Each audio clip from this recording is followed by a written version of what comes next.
Hello बच्चों, welcome to Deep Tech Academy. स्वागत है आप सभी का एक बार फिर से। और हम लोग कर रहे हैं आपका यूनिट 2, जिसके अंदर हम लोग फोर्स के बारे में स्टडी कर रहे हैं। तो लास्ट क्लास हमने समझा था कि फोर्स क्या होता है, फोर्स कितने प्रकार के होते हैं, मल्टीपल फोर्सेस क्या होते हैं, बैलेंस और अनबैलेंस फोर्सेस क्या होते हैं, और साथ ही साथ हमने देखा था कि मोमेंटम क्या होता है। ठीक है, मोमेंटम किसको बोलते हैं, कैसे डिफाइन करते हैं। संवेग, मोमेंटम का मतलब क्या होता है आपका, ये संवेग होता है। ठीक है, चलिए आज हम लोग आगे बढ़ते हैं और लेक्चर को आगे बढ़ाते हुए आज हम स्टडी करते हैं इनर्शिया के बारे में। देखो, इनर्शिया का मतलब होता है जड़त्व। जड़त्व, जैसे कोई भी बॉडी अगर चल रही है ना तो चलते हुए रहना चाहता है, और अगर रुकी हुई है तो रुका हुआ ही रहना चाहता है। ये किसी भी बॉडी की नेचुरल टेंडेंसी होती है।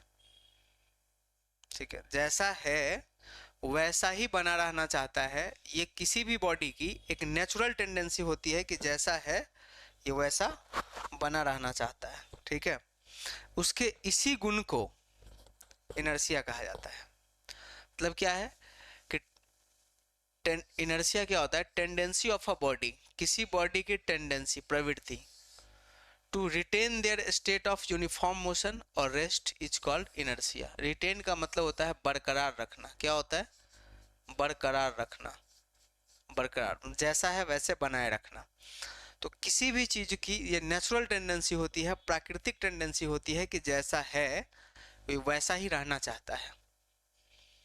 ठीक है, अगर कोई रुका हुआ है तो रुका हुआ रहना चाहता है, कोई मोशन में है तो मोशन में ही रहना चाहता है। कब तक, जब तक कि कोई एक्सटर्नल फोर्स उस पर नहीं लगता है। तो इस बॉडी की जो ये नेचुरल टेंडेंसी है ना, उसी टेंडेंसी को क्या कहा जाता है, इनर्शिया कहा जाता है। इसी को इनर्शिया कहा जाता है। ठीक है, और इसका होता है जड़त्व। इनर्शिया का मतलब होता है जड़त्व।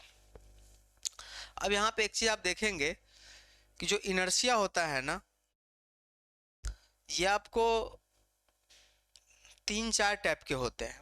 मतलब क्या हो गया, टाइप्स ऑफ इनर्शिया। एक और चीज ध्यान देने वाली बात है कि जो इनर्शिया होता है, inertia is directly proportional to mass. Directly proportional to mass. ये मास के क्या होते हैं कि डायरेक्टली प्रोपोर्शनल होते हैं। मतलब ज्यादा मास है किसी बॉडी के पास तो उसकी इनर्शिया ज्यादा होगी। तो आपसे पूछा जाएगा कि साइकिल और बस, इस दोनों में किसकी इनर्शिया ज्यादा है, तो आंसर होगा बस की इनर्शिया ज्यादा है, साइकिल की इनर्शिया कम है। इसीलिए देखो, जो हैवी व्हीकल्स होते हैं, गाड़ी होते हैं ना, जैसे बस है, तो बस अगर रुका हुआ है, किस में है ये, रेस्ट में है, तो इसको चलाना भी बहुत मुश्किल है, बहुत ज़्यादा फोर्स लगेगा, क्योंकि बस की मास ज़्यादा है और ये रुका हुआ है तो रुका हुआ ही रहना चाहता है। अगर कोई बस चल रही है तो उसको रोकना भी मुश्किल होता है, मतलब वो चलते ही रहना चाहता है। ठीक है, अब ये चीज़ है, तो जिसकी माफ ज़्यादा होगी उसकी इनर्शिया भी ज़्यादा होगी। और जो टाइप्स ऑफ इनर्शिया की अगर हम बात करेंगे, कितने तरह के इनर्शिया होते हैं, आप लोग इसको नोट जरूर करेंगे, टाइप्स ऑफ इनर्शिया। ठीक है, तो एक होता है आपका इनर्शिया ऑफ मोशन। मोशन की इनर्शिया, यानी मोशन में रहेगा तो मोशन में ही रहना चाहेगा। दूसरा है इनर्शिया ऑफ रेस्ट, मतलब रेस्ट में अगर रहेगा तो रेस्ट में ही रहना चाहेगा। और तीसरा है आपका इनर्शिया ऑफ डायरेक्शन, मतलब जिस डायरेक्शन में चल रहा है उसी डायरेक्शन में चलते रहना है उसको। तो ये तीन टाइप के आपको इनर्शिया होते हैं, और ये इनर्शिया का मतलब जड़त्व होता है कि जैसा है वैसे ही बने रहना चाहता है। अब आगे हम देखेंगे इसमें लॉ ऑफ इनर्शिया के बारे में। एक मिनट, ठीक है, लॉ ऑफ इनर्शिया, इनर्शिया के क्या नियम है। ठीक है, जड़त्व के नियम, जड़त्व का नियम। इसको हम समझते हैं। इसमें है क्या कि कोई भी बॉडी अपने ही स्टेट में बने रहना चाहता है। अभी देखे थे ना, यहाँ देखे थे आप कि ये क्या लिखा हुआ है, कोई भी बॉडी की नेचुरल टेंडेंसी होती है कि वो जैसा है वैसा ही बने रहना चाहता है, तब तक जब तक कि उस पर कोई एक्सटर्नल फोर्स काम ना करे, एक्सटर्नल अनबैलेंस फोर्स काम ना करे। तो क्या लिखेंगे, a body want to retain their state of uniform motion, or rest until an external force, until an external unbalanced force, until an external unbalanced force acting on it, जब तक इस पे कोई अनबैलेंस एक्सटर्नल फोर्स काम नहीं करता है तब तक वो अपने स्टेट को बरकरार रखता है। This is called law of inertia. This is called law of inertia. इसी को लॉ ऑफ इनर्शिया के नाम से जाना जाता है।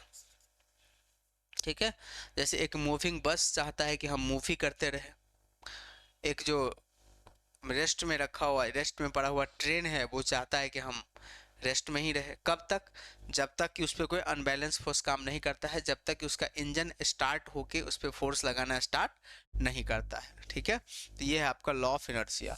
और ये this is also known as first law of motion. This is also known as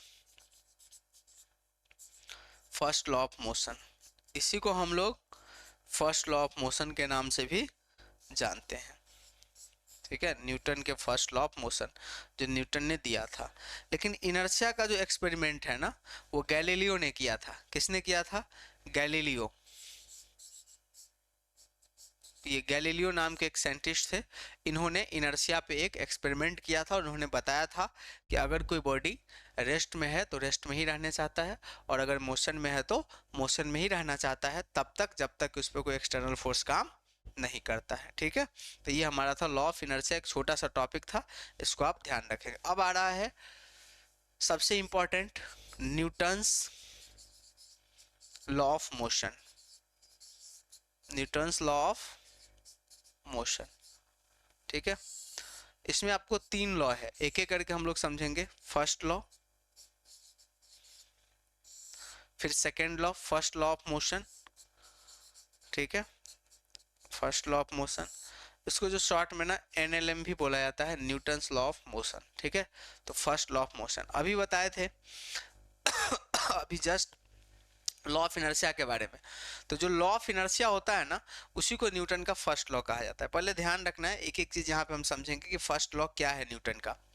देखो, न्यूटन ने कहा कि अगर कोई बॉडी रुका हुआ है तो रुका ही रहना चाहता है, अगर कोई बॉडी यूनिफॉर्म मोशन में चल रहा है, मतलब एक समान गति से चल रहा है, तो एक समान गति में ही रहना चाहता है, तब तक जब तक कि उस पर कोई बाहरी फोर्स काम ना करे। और ये बहुत सिंपल बात है, आप लोग इसको रियलाइज करें। कोई भी बॉडी आपका बुक पड़ा हुआ है ना बेंच पे, तो पड़ा ही रहेगा तब तक जब तक कि आप उस पर फोर्स नहीं लगाएंगे। तो यानी कि फोर्स लगाने से ही कोई बॉडी मोशन में आता है।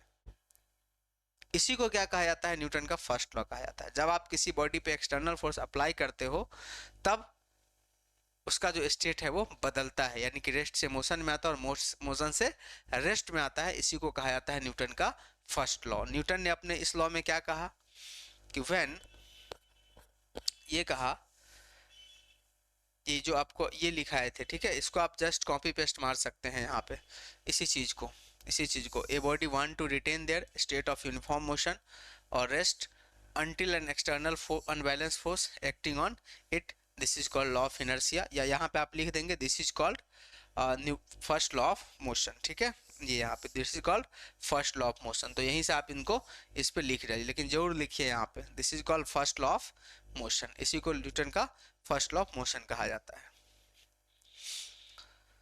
ठीक है, तो यहाँ पे आप लोग इसको लिख लेंगे ये वाले सेक्शन में कि first law of motion, Newton का फर्स्ट लॉ ऑफ मोशन क्या है। न्यूटन के फर्स्ट लॉ ऑफ मोशन से फोर्स की डिफिनेशन मिलती है। क्या कहा न्यूटन का फर्स्ट लॉ ऑफ मोशन? यही कहा ना, किसी भी बॉडी के स्टेट में परिवर्तन हम तब तक नहीं कर सकते हैं जब तक उस पर कोई अनबैलेंस एक्सटर्नल फोर्स काम न करे। यानी कि वो फोर्स ही है, अनबैलेंस एक्सटर्नल फोर्स की वजह से ही किसी बॉडी के स्टेट में परिवर्तन होता है। मतलब फोर्स वह कारण है जिसके कारण से किसी बॉडी के स्टेट में परिवर्तन होता है। ठीक है, तो ये जो है ना, ये फोर्स का डिफिनेशन देता है। ये क्या करता है, आपको फोर्स का डिफिनेशन देता है कि यानी जो फोर्स है ना, इसी की वजह से इसके स्टेट में परिवर्तन होता है और रेस्ट में परिवर्तन होता है। यानी फोर्स वह कारण है जिसके कारण से किसी बॉडी के स्टेट में परिवर्तन होता है। दैट्स व्हाई न्यूटन का जो फर्स्ट लॉ है, आप देखेंगे कि जो न्यूटन का फर्स्ट लॉ है वो क्या देता है। Newton's first law of motion give the definition of force,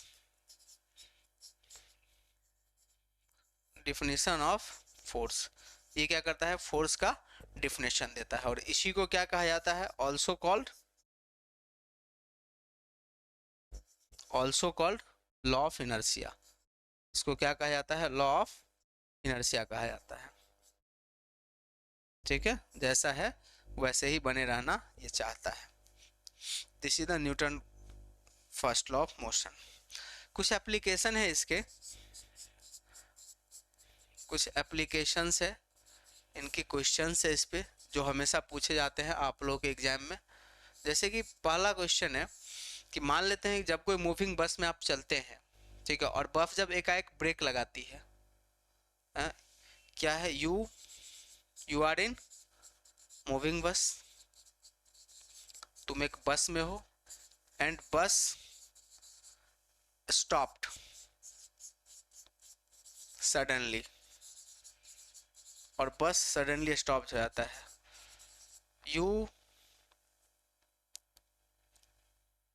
तो आपको क्या होता है, जब बस जैसे ही रुकता है तो आप आगे की तरफ फेंका जाते हो। ठीक है ना, you will move forwardly. Why, आप फॉरवर्ड की तरफ, या आपका टॉप पोर्शन फॉरवर्ड की तरफ मुड़ जाता है, ऐसा क्यों? पहला क्वेश्चन। दूसरा क्वेश्चन क्या इसमें पूछा था, ये किसके वजह से होता है, बोलो ये किसके वजह से होता है?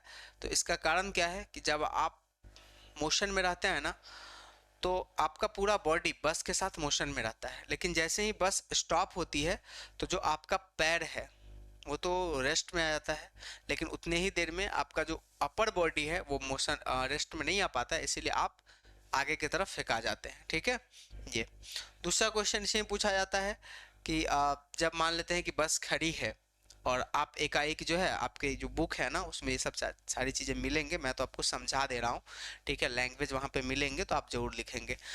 जैसे कि अब एक क्वेश्चन पूछा जाएगा कि जब बस खड़ा है और एकाएक बस चलना शुरू करता है तो पीछे की तरफ को फेंका जाता है, बैकवर्ड डायरेक्शन। इसका भी यही जवाब है कि जब बस खड़ी रहती है और हम खड़े रहते हैं तो मेरा और बस दोनों रेस्ट में, और बस जब चलती है ना तो व्हील से लगा हुआ जो मेरा पैर होता है वो पैर मोशन में आता है, लेकिन तब तक ये वाले अपर पोर्शन नहीं आ पाता है, तो पैर आगे बढ़ जाता है, हम पीछे की तरफ फेंका जाते हैं। यह है। और पूछा जाएगा कि जब आपके जो ट्री है, पेड़ है, जब आप पेड़ के टहनियों को हिलाते हैं तो पत्ते नीचे क्यों गिर जाते हैं? इसका भी वही है, जब आप टहनी को हिलाते हैं तो उसकी जो पत्ते होते हैं उसकी जड़ जो है मोशन में आता है, लेकिन पत्ता रेस्ट में रहता है। तो रेस्ट में रहने के कारण से, और ये मोशन में आ गया तो ये रेस्ट में है, ये मोशन में है तो टूट जाएगा, तो ये नीचे गिर जाएंगे टूट के। ठीक है, फिर बोलेगा कि आप जो है ना कंबल, एक कंबल होता है, जब इसको बीट करते हैं किसी डंडे पे तो धूल नीचे क्यों झड़ जाती है? इसका भी यही कारण है। ठीक है, तो इस तरह के कई क्वेश्चंस हैं जो न्यूटन के फर्स्ट लॉ पे काम करते हैं। हमने जितनी बातें बोली है ना, इसको आप नोट जरूर करेंगे इन सब चीज़ों। ठीक है ना, एक तो लीफ वाला हो गया, एक लीफ वाला केस हो गया, लीफ का केस हो गया। तीसरा क्या हो गया, ब्लैंकेट वाला केस हो गया। ऐसे और बहुत सारे केस है जो आप लिख सकते हैं। ठीक है, तो ये ब्लैंकेट वाला केस हो गया। तो अलग अलग टाइप के केसेज आते हैं जिसमें न्यूटन के फर्स्ट लॉ आपको एप्लीकेबल होता है। ठीक है, इसको लॉ ऑफ इनर्शिया भी बोलते हैं, जड़त्व के नियम भी यहाँ पे लागू होते हैं। ठीक है, ये चीज है। तो ये this is the Newton's first law. बहुत विशेष चीज न्यूटन के फर्स्ट लॉ के अंदर नहीं है, यही चीज है कि न्यूटन का फर्स्ट लॉ जो है ना, लॉ ऑफ इनर्शिया है, ये फोर्स का डिफिनेशन देता है, ठीक है। और इसके कुछ एप्लीकेशंस है जिसपे आपसे सवाल पूछ लिए जाएंगे कि ये किस लॉ के नियम के अनुसार होता है, तो आप बताएंगे न्यूटन के फर्स्ट लॉ के अनुसार होता है। और जो सबसे इंपॉर्टेंट यहाँ पे है, हम डेराइव करेंगे यहाँ पे न्यूटन के सेकेंड लॉ को समझेंगे। यहाँ पे ध्यान से समझना है इसको, Newton's second law of motion, Newton second law of motion. पहले स्टेटमेंट हम लिखते हैं, आप लोग भी लिख लीजिए इसको, फिर उसके बाद देखेंगे। तो समझ लेते हैं पहले। देखो है क्या कि पहला लॉ हम बोले कि जब हम किसी बॉडी पे फोर्स लगाएंगे वो बॉडी मोशन में आएगा। जब हम किसी बॉडी पे फोर्स लगाएंगे तो वो बॉडी मोशन में आएगा। तो कितना फोर्स लगाएंगे तो कितना मोशन में आएगा, कितना फोर्स लगाएंगे तो कितनी स्पीड होगी उसकी। अगर मान लेते हैं कि हम 8 न्यूटन फोर्स लगाते हैं, पहले मान लेते हैं कि रुका हुआ है, ठीक है, बॉडी क्या है, रुका हुआ है, चलो ठीक है। और अब फोर्स लगाए 5 न्यूटन का, तो उसके बाद कुछ वेलोसिटी आएगा ना, कुछ स्पीड आएगा, बिल्कुल आएगा। अब 10 न्यूटन का लगाए तो भी कुछ आएगा, 50 न्यूटन का लगाए तो भी कुछ आएगा।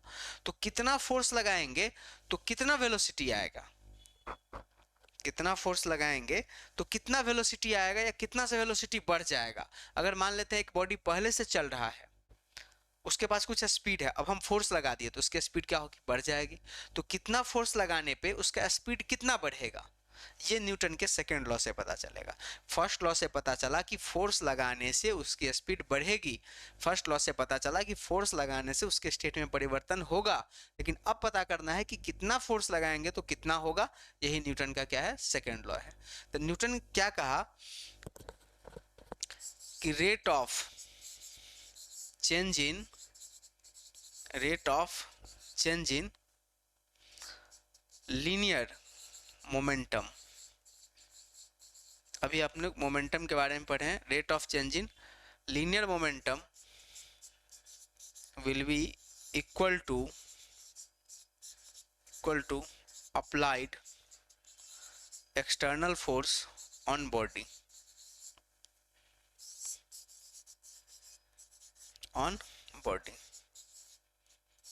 this is called Newton's second law of motion। इसको न्यूटन का सेकेंड लॉ कहा जाता है। मतलब क्या कि ये बॉडी है, इसका मास m है, इसका स्पीड अभी u है। अब हमने क्या किया कि इस पे फोर्स लगाया, और फोर्स लगाने के बाद इसका स्पीड v हो गया, ठीक है। इसमें हमने क्या अप्लाई कर दिया, फोर्स अप्लाई कर दिया। तो इन्होंने क्या कहा, विल बी, एक ऐसा कर लो, प्रोपोर्शनल लिख लो, ठीक है, इक्वल मत लिखो, होता वही है बट इक्वल नहीं लिखना है, थोड़ा सा प्रोपोर्शनल आप लिख लो इसको, ठीक है।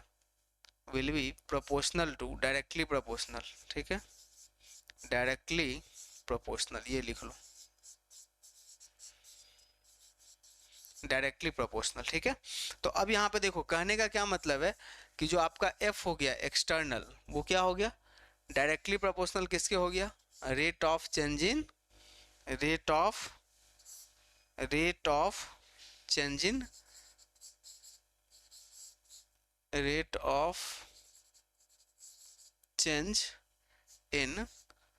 मोमेंटम, ठीक है, rate of change in momentum इसके बराबर होता है। ध्यान से देखना, बहुत आसान है। तो F external directly proportional, rate of change in momentum का क्या मतलब होगा कि चेंज इन मोमेंटम यानी कि डेल्टा पी और बाय चेंज इन टाइम, ठीक है।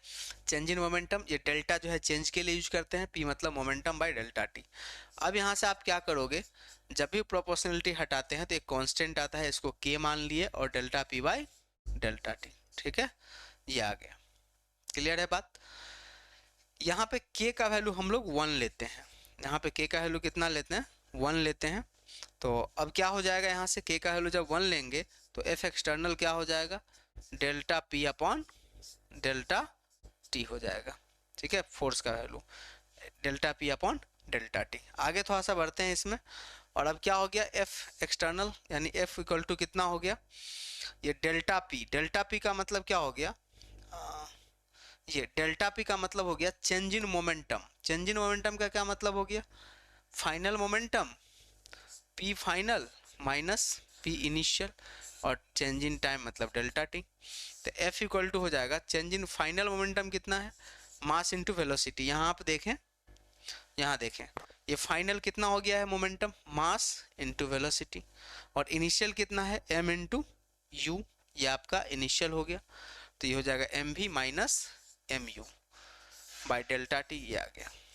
अब यहाँ से f इक्वल टू एम आ गया, और दोनों में है कॉमन ले लेंगे और बच जाएगा v minus you by delta T.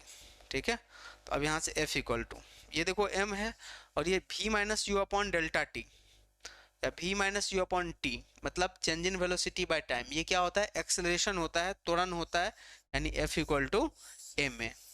क्योंकि v minus you upon delta T जब हम लोग a लिखते हैं, जहाँ पे वेयर a क्या है, यहाँ पे a क्या है, एक्सेलरेशन है यानी कि त्वरण है। तो यही जो है ना आपका फॉर्मूला होता है फोर्स का, F equal to M A. F equal to M A, force equal to mass into acceleration. ये फॉर्मूला जब बशर्ते कि मास इसका क्या होना चाहिए, कांस्टेंट होना चाहिए, है ना, मास कभी बदलना नहीं चाहिए। देखा ना आपने यहाँ पे कि यहाँ भी इसका मास m है, यहाँ भी इसका मास m है, बदला क्या है, सिर्फ वेलोसिटी। फोर्स हमने अप्लाई किया और इसका वेलोसिटी u था, बढ़ के v हो गया। तो कहा कि फोर्स कितना होगा, तो कहा कि फोर्स जो है rate of change in momentum के बराबर होगा, यानी कि संवेग में परिवर्तन की दर के बराबर होगा। इसका क्या मतलब हुआ, संवेग में परिवर्तन की दर, संवेग में परिवर्तन की दर के बराबर आपका हो गया। तो संवेग में परिवर्तन की दर मतलब संवेग में परिवर्तन बाय टाइम परिवर्तन। तो ये एक्सटर्नल ये आ गया, और यहाँ से आप लोग इन चीज़ों को ये कर दिया, P F minus P upon delta T M V minus M U by delta T, यानी कि F equal to M A, ये फोर्स बराबर मास इंटू एक्सेशन फार्मूला आ गया। ठीक है, इसको आप याद रखेंगे, ये चीज़ सब चीज़ F equal to M a बहुत पॉपुलर फार्मूला है, और ये पूछेगा भी आपको डिराइव करने के लिए। अगला चीज़ क्या है कि इसका यूनिट क्या होगा, यूनिट ऑफ फोर्स। तो यहाँ से आप देखेंगे, देखो मास का क्या हो जाएगा केजी, और एक्सेलेरेशन का हो जाएगा मीटर पर सेकेंड स्क्वायर। यही होता है केजी मीटर पर सेकेंड। इसी को हम लोग न्यूटन के नाम से जानते हैं। इसी को किसके नाम से जानते हैं, न्यूटन। यानी कि जो 1 न्यूटन होता है वो किसके बराबर हो जाएगा, 1 केजी मीटर पर सेकेंड स्क्वायर के बराबर हो जाएगा। ठीक है, ये चीज ये आपका हो गया फोर्स। और सेकेंड लॉ से हमको क्या मिलता है, फोर्स का फॉर्मूला मिलता है। सेकेंड लॉ से क्या मिलता है, फोर्स का फॉर्मूला मिलता है। Second law give formula for force, ये क्या करता है, फोर्स का हम लोगों को फॉर्मूला देता है। ठीक है, ये आपका है न्यूटन का सेकेंड लॉ। कुछ इस पे हम लोग न्यूमेरिकल एग्जांपल्स देखते हैं, क्वेश्चन देखते हैं। मान लेते हैं क्वेश्चन हमारा है कि ये बॉडी है आपका, ठीक है, ये बॉडी है 5 केजी का, चलो, और हमने इसमें फोर्स अप्लाई कर दिया है। फोर्स कितना दे दिया है, अभी ये रेस्ट में है, अभी ये बॉडी किस में है, रेस्ट में। फोर्स हमने 10 न्यूटन अप्लाई किया, तो बताना है कि वेलोसिटी कितना हो जाएगा, what will be final velocity, what will be final velocity. इसका फाइनल वेलोसिटी क्या होगा, तो बहुत आसान है हमको निकालना। देखो यहाँ की फोर्स इक्वल टू क्या होता है, मास इंटू एक्सेलेरेशन। तो फोर्स का वैल्यू कितना दिया हुआ है 10, मास कितना है 5, एक्सेलेरेशन का वैल्यू क्या होता है v minus you by T होता है। ठीक है, और टाइम भी दे दिया है इतना, फाइनल वेलोसिटी मतलब ये दे रखा है फाइनल वेलोसिटी कितना देर के बाद, फाइनल वेलोसिटी आफ्टर 10 सेकेंड, मतलब टाइम कितना दे दिया आपको 10 सेकेंड दे दिया। तो यहाँ से कितना हो जाएगा, कैंसिल हो जाएगा 2, तो यानी 2 इक्वल टू हो जाएगा v। फाइनल पूछ रहा है, इनिशियल कितना है, ये रेस्ट में है, तो यानी कि 0 हो जाएगा, और टाइम कितना 10 है, यानी 10 दूना 20, यानी फाइनल हो गया 20 मीटर पर सेकेंड। ठीक है, तो ऐसे क्वेश्चन पूछ सकता है। अगला क्वेश्चन क्या है कि मान लो कि यही बॉडी है 5 केजी का है, फिर से अभी इसके पास वेलोसिटी है 10 मीटर पर सेकेंड, और यहाँ चला गया तो इसका वेलोसिटी हो गया 20 मीटर पर सेकेंड। तो बोल रहा है फोर्स क्या होगा, तो फोर्स बराबर क्या होता है, मास इंटू एक्सेलेरेशन, और ये टाइम इसमें लगा है 5 सेकेंड का टाइम लगा है। तब ये मास कितना है 5 केजी, एक्सेलेरेशन कितना v minus you upon T हो जाएगा। तो यानी कि देखो ये 5 into v minus you, v कितना है 20 में से 10 घटेगा, यानी कि 20 माइनस 10 और टाइम कितना है 5 है, इसे कैंसिल, यानी कि 20 में से 10, यानी कि हो जाएगा 10 न्यूटन का आपको फोर्स लग गया है इस पर।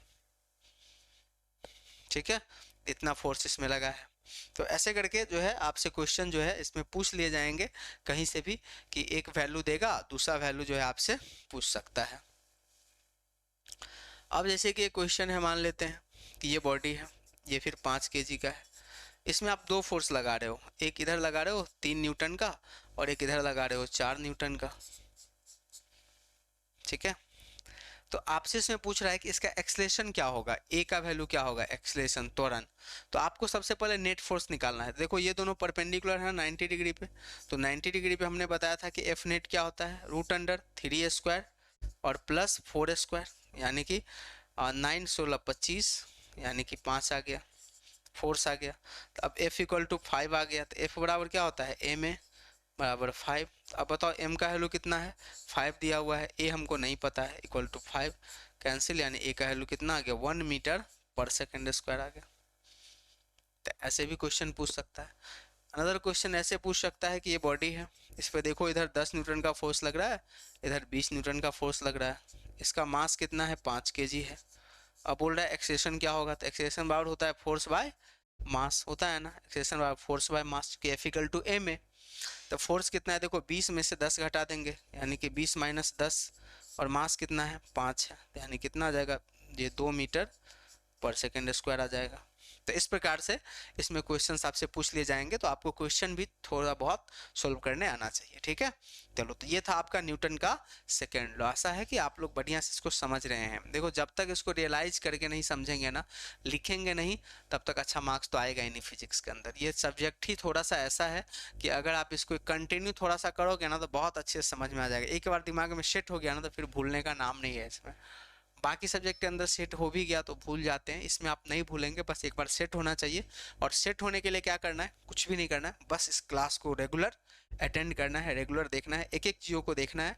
बहुत आसान भाषा में, बहुत सरल भाषा में और बहुत सटीक बना के हम चीज़ों को बता रहे हैं। बहुत ज़्यादा हम इधर उधर भटक भी नहीं रहे कि बहुत बहुत सारी चीज़ें, ऐसी चीज़ें पढ़ा दो जो आपके सिलेबस में नहीं है, आने वाले ही नहीं है, तो वो करने से कोई फ़ायदा नहीं है। क्यों फ़ायदा नहीं है, अब सोचोगे कि सर पढ़ तो लेंगे ना एक्स्ट्रा करके, यार वो आने वाले हैं सेकेंड नेक्स्ट सेमेस्टर में, आपको वो आने वाले हैं जो अभी पढ़ा देंगे। तो ये दिमाग जो है ना, ज़्यादा लगाने की कोई ज़रूरत नहीं है। नेक्स्ट सेमेस्टर में आएगी तो पढ़ लेना अच्छे से इसको, उन चीज़ों को। ठीक है, तो ये है आपका। अब आते हैं हम लोग थर्ड लॉ पे। तीसरा क्या है, Newton's third law of motion. अब ये थर्ड लॉ क्या है, एवरी एक्शन हैव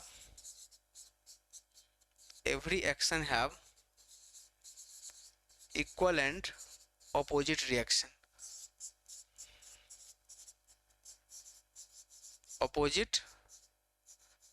प्रत्येक क्रिया के बराबर और विपरीत एक प्रतिक्रिया होती है। प्रत्येक क्रिया के बराबर और विपरीत एक प्रतिक्रिया होती है। यानी कि अगर हम मारते हैं इस बोर्ड पे, जितना फोर्स लगाते हैं बोर्ड पे मेरे पे, उतना ही फोर्स लगाता है। जैसे ये आपका है टेबल पे कोई बुक रखा हुआ है, ये कोई भी, तो ये क्या कर रहा है, नीचे इसका भार लग रहा है ना, इसका भार लग रहा है, मतलब नीचे इसका वेट लग रहा है। तो ये बुक क्या कर रहा है कि इसको नीचे की तरफ दबा रहा है, इसको टेबल को क्या कर रहा है, टेबल को नीचे की तरफ दबा रहा है, तो टेबल भी उसको ऊपर की तरफ धक्का मारेगा। यही तो न्यूटन का थर्ड लॉ है। अगर ये इस पे फोर्स लगा रहा है तो ये भी इस पे फोर्स लगाएगा। अगर हम किसी पे फोर्स लगाते हैं तो वो भी हम पे फोर्स लगाता है। ठीक है, यही न्यूटन का थर्ड लॉ है। जैसे कि मान लेते हैं कि ये दो बॉल है, ये दोनों बॉल आपस में यहाँ पे टकराया है, तो ये इधर फोर्स इस पे लगाएगा, तो ये क्या करेगा, इस पे इधर लगाएगा। यानी ये 1 नंबर बॉल है, 2 नंबर बॉल है, तो ये F12 करेगा, तो F21 करेगा।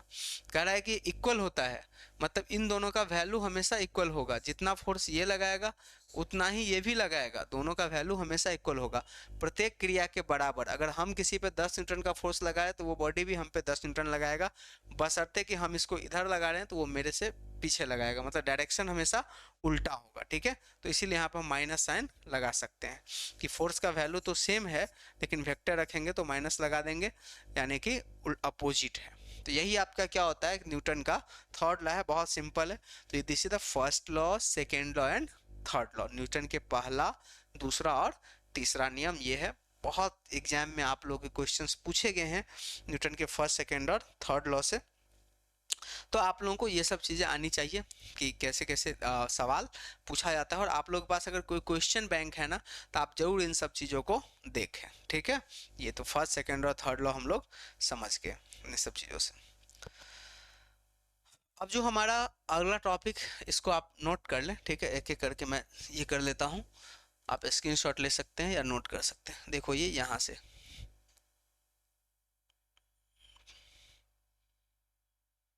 इनर्शिया, ठीक है, ये आपका है स्लाइड। चलो आप इसका ले लो स्क्रीनशॉट, एक बार रिवाइज कर लो।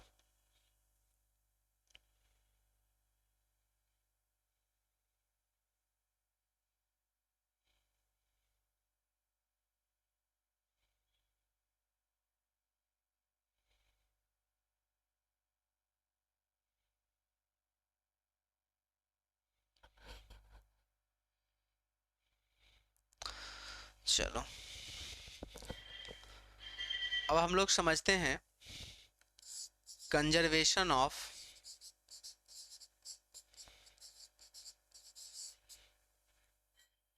मोमेंटम।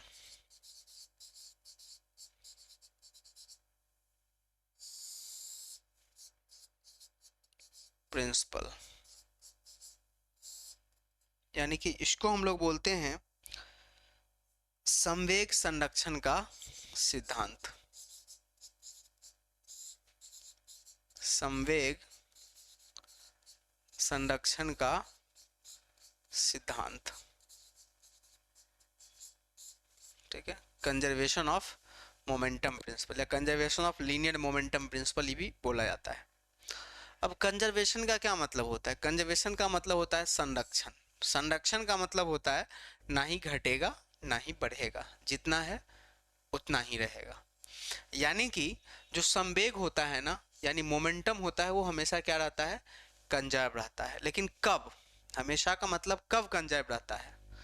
तो इनका प्रिंसिपल ये है, इनका कहना ये है कि अगर कोई आइसोलेटेड सिस्टम हो, अगर कोई सिस्टम आइसोलेटेड हो, आइसोलेटेड का मतलब कि एक्सटर्नल फोर्स एब्सेंट हो सिस्टम से। क्या हो? एक्सटर्नल फोर्स एब्सेंट हो, यानी अगर दो व्यक्ति मिलकर सिस्टम बना रहा है, कोई दो व्यक्ति, तो उसी दो व्यक्ति को आपस में फोर्स लगेगा, कोई थर्ड पर्सन उसमें फोर्स नहीं लगाना चाहिए, ना पर्सन ना कोई ऑब्जेक्ट। तो ये दोनों क्या हो गया कि ये इंटरनल बात ही हो गई, एक्सटर्नल यहाँ पे एब्सेंट रहा। लेकिन अगर वही हम पांच लोग मिल के सिस्टम अगर बना रहे हैं, तो जो भी काम होनी चाहिए इसी पांच लोगों में होनी चाहिए। ठीक है, पांच लोगों से बाहर की नहीं होनी चाहिए। अगर बाहर का कोई आ गया ना तो ये एक्सटर्नल हो गया। अगर हम 50 लोगों का सिस्टम बना रहे हैं तो हम लोग सभी 50 लोग हो गए, मतलब जो भी चीजें होनी चाहिए इस 50 लोगों में ही होनी चाहिए। इसको क्या कहा जाएगा कि इंटरनल फोर्स है, एक्सटर्नल एब्सेंट है यहाँ से। ठीक है, तो अगर किसी सिस्टम से एक्सटर्नल फोर्स अगर एब्सेंट है उसका, ठीक है, अगर किसी सिस्टम में एक्सटर्नल फोर्स एब्सेंट है, इफ, इसका मतलब क्या है? If external force is, if external force is absent from a system, अगर किसी सिस्टम से एक्सटर्नल फोर्स एब्सेंट है, देन देयर मोमेंटम या linear momentum, momentum will remain constant, REMAN, remain constant. अगर एक्सटर्नल फोर्स एब्सेंट हो तो इसका linear momentum हमेशा कांस्टेंट रहेगा, कंजर्व रहेगा, यानी कि बदलेगा नहीं। दिस इज कॉल्ड, अब इसको प्रूफ करेंगे कैसे ऐसे होगा। This is called conservation of momentum principle. इसको क्या बोला जाता है? Conservation of momentum principle. ठीक है, मोमेंटम के कंजर्व होने का इसको प्रिंसिपल कहा जाता है अगर ये एब्सेंट रहता है तो। ठीक है, अब ये कहने का क्या मतलब है, इसको ध्यान से देखना है। मान लेते हैं कि ये कोई बॉडी है, इसका मास m1 है, ध्यान दो यहाँ पे, और इसका स्पीड u1 है। ठीक है, दो बॉडी मिलके सिस्टम बनाया है, एक ये है, इसका मास m2 है और इसका स्पीड u2 है। ध्यान देना है, ध्यान देना। ये m1 मास है, u1 स्पीड से आगे बढ़ रहा है, ये m2 मास है, u2 स्पीड से आगे बढ़ रहा है, और साथ ही साथ जो पीछे वाला है उसका स्पीड ज़्यादा है, यानी u1 बड़ा है u2 से, मतलब इसका ज़्यादा स्पीड है, इसका कम है, एक ही लाइन पे चल रहा है। तो क्या होगा, कभी ना कभी ऐसा होगा कि नहीं इसको टक्कर मार देगा, क्योंकि पीछे वाला ज़्यादा स्पीड में है और ये कम में है, तो यहाँ जाने के बाद ये क्या कर दिया, टक्कर मार दिया, यानी ये इस पे धक्का मारा और ये इस पे धक्का मारा, m1 और m2। टक्कर का मतलब कॉलिजन, टक्कर का मतलब कॉलिजन, ठीक है, ये कोलाइड कर गया, टक्कर मार दिया। अब कॉलिजन के बाद ये एक दूसरे में, ये चिपकने वाला नहीं है, ऐसा नहीं कि चिपक गया तो हट के भागेगा। तो भागने के बाद क्या हुआ, ये वाला जो पहला था ना m1, इसका स्पीड बदल के v1 हो गया और दूसरे का स्पीड बदल के v2 हो गया। ये बिफोर कॉलिजन, ये कॉलिजन के दौरान, और ये आफ्टर कॉलिजन। इसमें कितने बॉडी का सिस्टम है, दो बॉडी का। तो इसका ये कहना है कंजर्वेशन ऑफ मोमेंटम का कि जो, अब देखो यहाँ पे एक्सटर्नल फोर्स एब्सेंट है कि नहीं है, है ना। देखो कोई दो के अलावा कोई और तो नहीं आया है ना, ये इस पे लगाया, ये इस पे लगाया, क्लियर बात है, कोई दो आया नहीं। तो कह रहा है कि जितना, मतलब इसका मोमेंटम हमेशा कंजर्व रहेगा, इस वक्त जितना है उतना ही इस वक्त, उतना ही इस वक्त, जितना इस वक्त उतना ही इस वक्त, उतना ही इस वक्त। इसका मतलब यहाँ पे जितना मोमेंटम है बिफोर, उतना ही मोमेंटम क्या होगा, आफ्टर भी होगा। यानी कि क्या कहने का मतलब है, that is p before, before का मतलब कॉलिजन से पहले जितना मोमेंटम है उतना ही p आफ्टर होगा, p आफ्टर होगा। अब इससे पहले कितना है, तो देखो इसके पास है m1 u1 मोमेंटम और इसके पास m2 u2, यानी कि टोटल कितना हो जाएगा, m1 u1 plus m2 u2, और इसके पास कितना हो जाएगा, m1 v1 plus m2 v2, ये वाला आ जाएगा। यही अपना क्या है, मोमेंटम कंजर्वेशन प्रिंसिपल है, ठीक है ना, इसी को मोमेंटम कंजर्वेशन प्रिंसिपल बोलते हैं। क्लियर है बात। अब इन चीज़ों को हम प्रूव भी कर सकते हैं, इस फॉर्मूला को। पहले तो आपको क्वेश्चन बनाने के लिए ये स्टेटमेंट याद होना है, ये फिगर बना के आप अच्छा से लिख देंगे ना, एक भी मार्क्स नहीं काटेगा। लेकिन इसमें अगर आप गलती करेंगे ना, कंफ्यूज रहेंगे, तो इससे सरल और सिंपल तरीका है ही नहीं, तो फिर आपको प्रॉब्लम होगी, ठीक है। तो इसको ऐसे ही करके आपको समझना है चीज़ों को। अब हम इसका प्रूफ बताते हैं कि आखिर ये फॉर्मूला आया कैसे। देखो प्रूफ,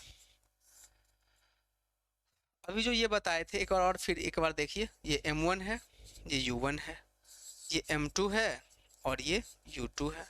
यहाँ पे क्या हुआ है, दोनों टक्कर खाया है, ये इस पे फोर्स लगाया और ये इस पे फोर्स लगाया, और इसके बाद क्या हो गया, m1 के पास स्पीड हो गई v1 और m2 के पास स्पीड कितनी हो गई, v2 हो गई। देखो टक्कर के दौरान यहाँ हम इसकी बात करते हैं, ये वाले के दौरान, ये इधर अगर F12 है तो ये कितना हो जाएगा, F21। तो न्यूटन का थर्ड लॉ क्या कहता है, फ्रॉम न्यूटन्स थर्ड लॉ, अभी मैंने आपको बताया था कि F12 जो होगा इक्वल होगा F21 के, लेकिन माइनस n के साथ। ये इस पर जितना लगाएगा उतना ही ये भी इस पर लगाएगा, ठीक है। तो F12 का क्या मतलब हुआ कि फोर्स 1 पर 2 के वजह से, 1 पर फोर्स 1 पे, फोर्स किस पे, 1 पे। तो अभी बताया है ना कि जो फोर्स होता है वो चेंज इन मोमेंटम के बराबर होता है, rate of change in linear momentum के बराबर। तो F1 पे अगर बात करेंगे तो 1 पे कितना है फाइनल मोमेंटम, m1 v1, और इनिशियल कितना है m1 u1, और नीचे टाइम t हो जाएगा। यानी 1 नंबर पे कितना फोर्स लगेगा, 1 नंबर पे कितना फोर्स लगेगा, तो 1 के मोमेंटम में चेंज, तो 1 में कितना m1 u1 बाद में और शुरू में m1, ये m1 v1 बाद में और शुरू में m1 ये टाइम हो गया। अब ये -2 में कितना का हुआ है, तो m2 v2 minus m2 u2 by t। अब देखो t से t कैंसिल, अब इसको आप सोल्व कर लो, माइनस ये तो मल्टीप्लाई करो, ठीक है, तो माइनस में तो इधर आ जाएगा प्लस में आ जाएगा, ये माइनस है इधर जाएगा तो प्लस में चला जाएगा, यानी कितना हो गया, m1 u1 plus m2 u2 equal to m1 v1 और प्लस m2 v2। देखो यहाँ से प्रूव्ड हो गया। ये आपसे तो जरूर ही पूछा जाएगा, ठीक है ना, ये कैसे कैसे आता है। तो अच्छे से एक बार आप समझेंगे ना, बहुत आसान है कि ये न्यूटन का थर्ड लॉ से ये दोनों बराबर कर दिए, और फर्स्ट लॉ में तो बताए थे कि ये पहला नंबर पे फोर्स है तो पहला के मोमेंटम में चेंज, यानी कि m1 पहला को देखो m1 v1 m1 u दूसरा में है ये, तो m2 v2 माइनस m2 इसी को सोल्व कर दिए तो यहाँ से आपका आ गया है। तो this is the conservation of momentum, ये क्या है आपको मोमेंटम का कंजर्वेशन है, ठीक है। अगर आपको जैसे कि कभी कभी कोई वर्ड स्किप कर जाते हैं, एक बार में नहीं समझ में आता है, तो आपके पास सुविधा है ना कि आप बैक कर करके आप देख सकते हो 2-3 बार, तो आप जरूर इनको देखिए बैक कर करके आखिर क्या बोले थे, एक बार में नहीं आए तो 2 बार आप इनको सुन ले। तो ये तो ऑनलाइन रिकॉर्डेड लेक्चर में तो ये फ़ायदा होता है आप लोगों को कि 2-3 बार आप इसको समझ सकते हैं, ठीक है। चलिए आगे बढ़ते हैं, कुछ क्वेश्चन इस पर हम लोग देखते हैं। जैसे कि ये क्वेश्चन है कि ये 2 kg का ऑब्जेक्ट है, ध्यान देना है, ये 10 मीटर पर सेकंड से चल रहा है, और ये वाला जो है 4 kg का है और ये 5 मीटर पर सेकंड से चल रहा है। तो बोल रहा है कि कॉलिजन के बाद ये पहले का स्पीड जो है ना, ये 2 kg वाले का 8 हो जाता है, तो बोल रहा है कि सेकंड वाले का 4 का kg वाले का स्पीड भी क्या होगा, ये बताओ सेकंड वाले का ये क्या होगा, ये पूछ रहा है बताने के लिए। लगा दो momentum conservation from momentum conservation. Momentum conservation में क्या होगा आपका, ध्यान दो, देखो यहां से ऐसे लगाओ, इसका मोमेंटम कितना है 2 × 10 प्लस इसका क्या है 4 × 5 इक्वल टू इसका कितना है 2 × 8 प्लस इसका कितना है 4 × v। अब यहाँ से v निकाल लो, 20 और 20 40 इक्वल टू 16 प्लस 4v। अब देखो कितना आएगा, 16 इधर जाएगा तो 16 4 20 24 आ जाएगा, 24 इक्वल टू 4v, यानी कि v बराबर कितना आ गया 6 मीटर पर सेकंड। इसका देखो आंसर आ गया। तो इस टाइप से आपके क्वेश्चन जो है पूछे जाएंगे, लगातार इस तरह से क्वेश्चन पूछा जाता है यहाँ पे, ठीक है। अच्छा, तो चलो आज के लेक्चर में इतना ही। अब हम मिलते हैं अगले लेक्चर में जहाँ पर हम रॉकेट प्रोपल्सन के बारे में पढ़ेंगे, रिकॉल वेलोसिटी के बारे में पढ़ेंगे, और ये सब बेस्ट होगा किसके, मोमेंटम कंजर्वेशन प्रिंसिपल पर ही बेस्ट होगा। इसीलिए ज़रूरी है कि अगला लेक्चर समझ में तभी आएगा जब आप इस लेक्चर को बढ़िया से कंप्लीट करेंगे, और ये लेक्चर तभी समझ में आ जाएगा जब उसके पिछले वाले को करेंगे। एक सावधानी बरतने की हम हमेशा आप लोगों को सलाह देते हैं कि फिजिक्स के अंदर मेरी जो भी लेक्चर है ना उसको आप कंटिन्यू देखिए, बीच बीच में छोड़ के मत देखिए, तो सबसे बहुत बड़ी गुनाह है ये, आपको समझ में नहीं आएगी। तो चलिए आप सभी को ऑल द बेस्ट, और मिलते हैं हम लोग सभी नेक्स्ट लेक्चर में। Thank you.